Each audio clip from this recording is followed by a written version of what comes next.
রাত প্রায় 11টা বাজে। বাড়ির উদ্দেশ্যে বাসে উঠেছে ইন্দ্র। বছরের এ সময়টায় তার মনটা প্রফুল্ল থাকে, কারণ অফিস বেশ কিছুদিনের জন্য ছুটি দেয়। এবারও ছুটিতেই সে বাড়ি ফিরছে। বাসে গুটি কয়েক যাত্রী আছে। ইন্দ্র বেশি খুশি থাকলে কথাও একটু বেশিই বলে, সরল মনা কিনা। ওর পাশে এক বয়স্ক লোক বসেছে। ইন্দ্রর হুড়োহুড়ি আর নড়াচড়ায় লোকটা বেশ বিরক্ত হয়। বলি বাবু, অত নড়াচড়া না করলেই কি নয়? এক জায়গায় বসে থাকতে পারেন না? বসছি দাদু, অনেকদিন পর বাড়ি যাবো কিনা মনটা একটু ফুরফুরা গো। তাই নাকি? তা তোমার বাড়ি কোথায় শুনি?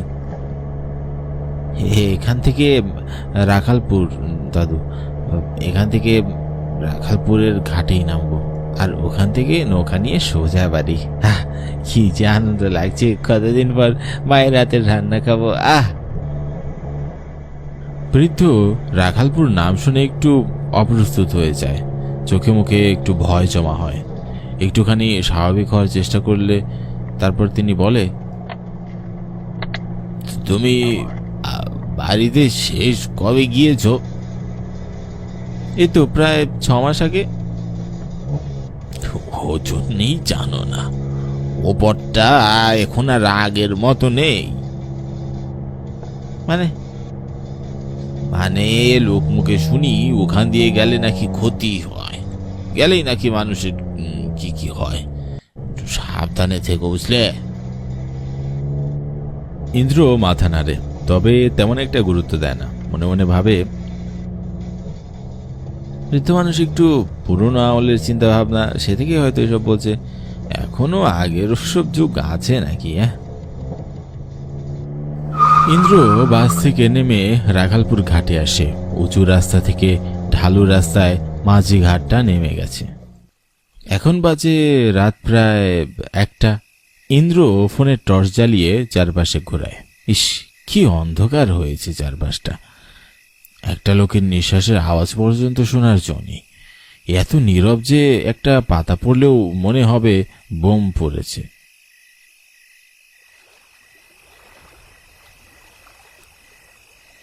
ইন্দ্র বেশি অবাক হয় যখন দেখে খেয়াঘাটে একটাও নৌকা নেই।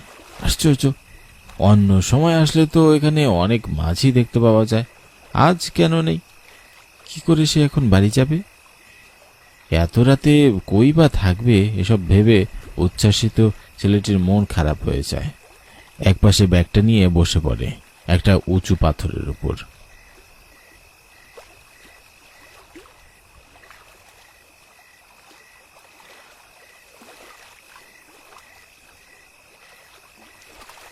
এ সময় হঠাৎ কোথা থেকে একটা নারীর কণ্ঠ ভেসে আসে। আজ্ঞে বাবু, যাবেন? ইন্দ্র চমকে ওঠে, এত রাতে নারীর কণ্ঠ। তারপর সে সামনে তাকায়। একটা মেয়ে নৌকা নিয়ে ঘাটের কিনারে বৈঠা হাতে দাঁড়িয়ে আছে। আজব তো, একটু আগেও তো মেয়েটি ছিল না, এখন কোথা থেকে এলো? আরে এত রাতে একা একটি মেয়ে এখানে কি করছে? ইন্দ্র থতমত খেয়ে জিজ্ঞাসা করে, আপনি নিয়ে যাবেন? মানে আমি বুঝতে চাইছি, আপনি মাঝি, নৌকা চালাবেন? হ্যাঁ, আমি নিয়ে যাব। আমি মাঝি। কেন, ভয় পাচ্ছেন আমাকে? না, ঠিক অবাক হচ্ছি, খেয়াঘাটে মেয়েরাও তাহলে এত রাত করে? এই যুগে সবই সম্ভব। পেটের পীড়ার জন্য সবই করতে হয় বাবু। এখন আবার রাত বিরাতে আর ছেলে মেয়ের বালাই আছে নাকি? উঠে পড়ুন, দেখে নিন, উঠুন। তা অবশ্য, শহরে ছেলে মেয়ে বলতে কিছুই নেই, সব সমান।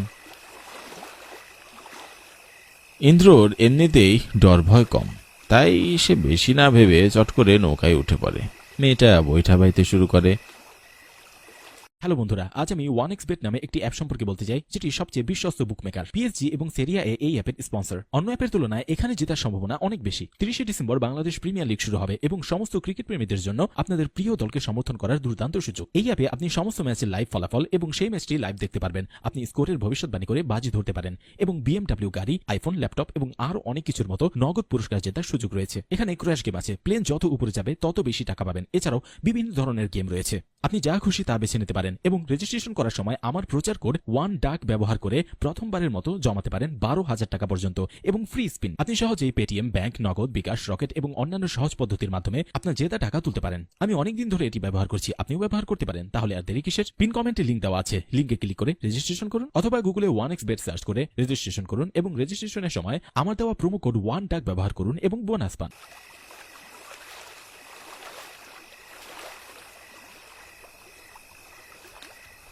ইন্দ্র এবার একটু মেয়েটাকে ভালো করে দেখার চেষ্টা করে। মেয়েটার পরনের 2 খণ্ড পোশাক, যাকে পানসি পিরহান বলে, গলায় হাসুলি মালা, কানে দুল, নাকে নথ বা মাকড়ি, সিথিতে সিধাপাতি, হাতে বালা, কোমরে বিছা, হাতের আঙ্গুলে আঙ্গুরি আর খোপায় ফুল বাঁধা। এ যেন অরণ্যচারী বুনো নারী। প্রকৃতির সঙ্গে যেন তার বিশাল প্রেম এবং নীরব রাতের মাঝামাঝিতে নদের ছলা ছলা শব্দে যেন মেয়েটাকে আরো বেশি রহস্যময় এবং মায়াবী করে তুলেছে। ইন্দ্রর মনে পড়ে, আরে এ তো সাঁওতাল নারীর পোশাক, আর সাজের সাথেও সাদৃশ্য আছে। ইন্দ্র চেহারাখানা একটু ভালো করে দেখার চেষ্টা করে। কোন রকম একটু ভালো করে দেখে সে বুঝতে পারে আসলে মেয়েটি কোনো সাধারণ মেয়ে নয়, কোনো এক সাঁওতাল নারী। কিন্তু এ মেয়ে এখানে কেন, তাও নৌকা চালাচ্ছে কেন? ইন্দ্রর মনে এবার একটা খটকা লাগে। মেয়েটা হঠাৎ ইন্দ্রকে অবাক করে দিয়ে প্রশ্ন করে, আপনি কি আমাকে দেখার চেষ্টা করছেন? না, আমার আবার চুপ থাকার অভ্যাস নেই, তাই আপনার সাথে কথা বলারই সুযোগ খুঁজছিলাম। আচ্ছা, আপনার নাম কি মহিয়সী? আমার নাম বাহা। আপনি কি সাঁওতাল নারী? ইন্দ্র এ কথা বলার সাথে সাথে মেয়েটির বৈঠা থেমে যায়। তারা তখন মাঝ নদীতে। ইন্দ্র একটু ভয় পায়। এই রে, আপনাকে রাগিয়ে দিলাম নাকি? মেয়ে মানুষের রাগ আবার একটু খারাপ কিনা? কিন্তু ইন্দ্রর চিন্তা ভাবনাকে মিথ্যা প্রমাণ করে মেয়েটা আবারও বৈঠা বাইতে শুরু করে।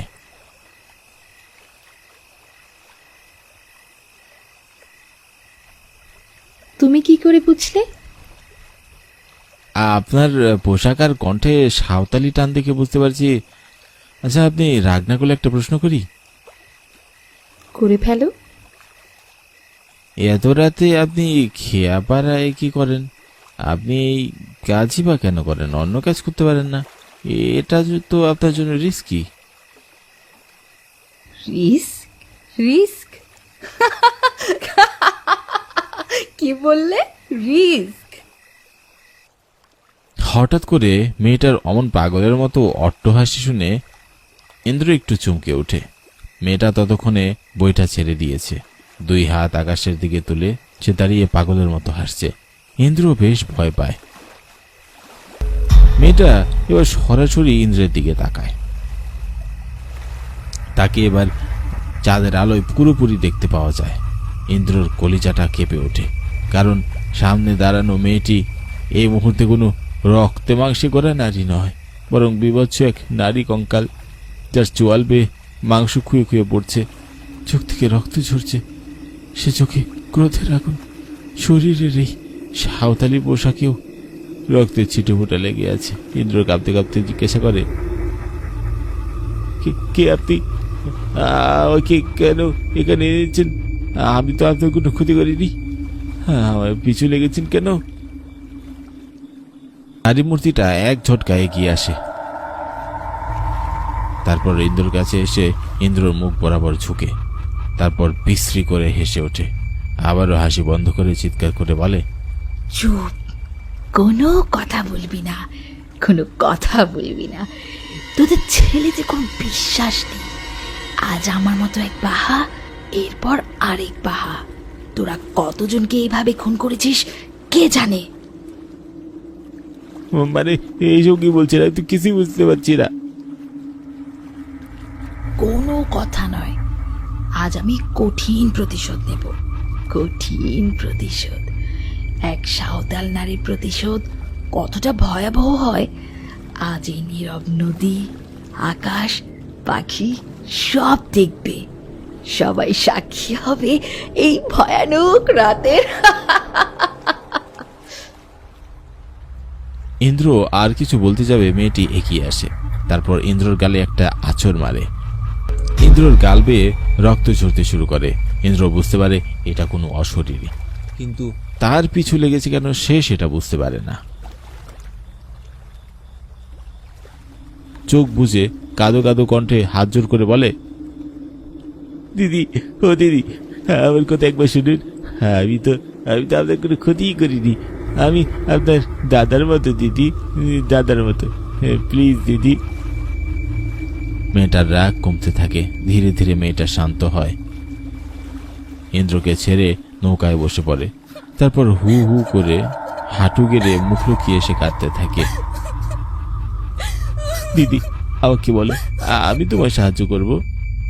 মেয়েটা নৌকার পাটাতনের নিচটা দেখিয়ে দেয়। এইটা খোলো। ইন্দ্র পাটাতনটা খুলতেই চমকে ওঠে। সেখানেই মেয়েটা লাশ পড়ে আছে, তবে কঙ্কালসার হয়ে আছে।